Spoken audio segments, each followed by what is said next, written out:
What's going on, guys?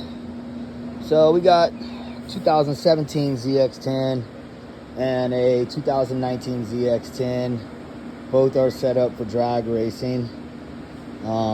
This one has the Brox Sidewinder. That's the Voodoo Sidewinder. The Brox Sidewinder looks like you get to keep your full radiator. It gets pretty close in there, but you still can keep your stock radiator. That's nice. I had to cut mine, but anyways, well, actually that's a different radiator off a Honda 954, but so he's using the straps to lower his bike, whereas I had DME cut my forks. And if you look, so you look at the distance of that shaft right there, and then look at that one, and you can see how much shorter it is. So 2.5 inches shorter. And then you see that's the thing right there, that the canister, gas canister, that you're not allowed to, DME can't cut these forks. So if you want to cut your forks, you gotta get 2012 ZX10 forks that fit on the 19. They clamp right in. So that's what I did. I believe he's got the DME oil pan too as well. I think he's got the clutch mod, same thing I got. I think he's still running a stock oil filter, or just, you know, the ones you got to buy, whereas this one is the kind that you can replace. You just pull it out and clean it and put it back on. You never have to buy another oil filter. He's got one rotor in the front, no rotor in the back, same as me. He's deleted all his ABS on his bike as well. He's got an air shifter on it. And right now I got my small Evil swing arm, kind of for drag racing and roll racing. Just got back from a event at Bradenton. There's a couple videos on the page. You want to go check them out. Unfortunately, all my GoPro 360 videos didn't work out. When I was in Orlando, I didn't have a cover on the GoPro, and a rock from the back tire hit it, and now it's glitching out, so I got to have it replaced. But yeah, this is a Thompson swing arm. Pretty long, pretty good. Probably as long as the DME that I have that I'm about to put back on my bike. So we're going to be putting aftermarket Kawasaki racing intake cam on this bike. They don't make the exhaust cam for this bike. They make both of them for the 19, but for the 17 they don't. So we'll be putting that one in on this. I'll be doing that in a minute. We're going to get the tank off and get the valve cover off, get the cams out. I ordered the cam already, and it's on the way.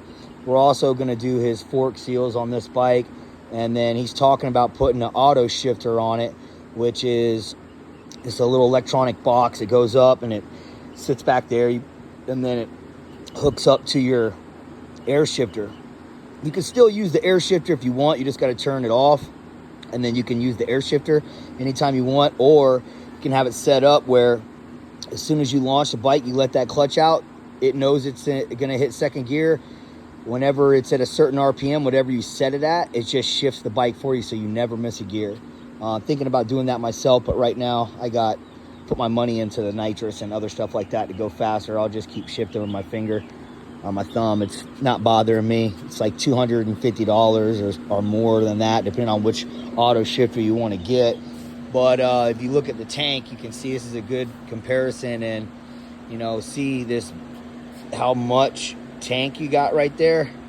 And your seat doesn't start until like pretty much, you know, or it comes up to like right here where this bolt's at, where you see same bolt, but look how low that is in comparison to what you got here. That huge bulge trying to lay your chest and get under the wind of the bike, you know, get under that visor, plus trying to get your weight forward. And then plus that seat is much higher up too, if you look how low that one is.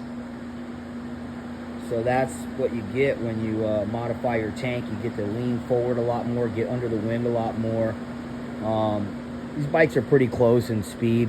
We go to the track, I usually beat them in the 1/8. I've never raced them in the 1/4, but pretty sure I'll beat them, especially once I put the nitrous on, which should be coming soon. Once I get the money from doing this job, and I got another valve inspection on another exact same bike, except it's not set up for drag racing. to do. And then I have a ZX14 that we're going to lower and put a swing arm on and get straps for it. A gentleman that we met out at the races named Doug, real nice guy. He's going to pay us to set him up for drag racing. He wants to get started. So we're going to finish this bike. I'll make some videos on doing that cam and stuff like that. And then I'll make a video on Doug's bike as well. Once I get the money, I'm going to get the bottles filled up, find the tuner that I want to use, install the nitrous. I'll make a video on that, and we'll be putting a 40 shot of nitrous on this bike, and we'll see what gains we make from that. And that's what's going on, guys. Stay tuned.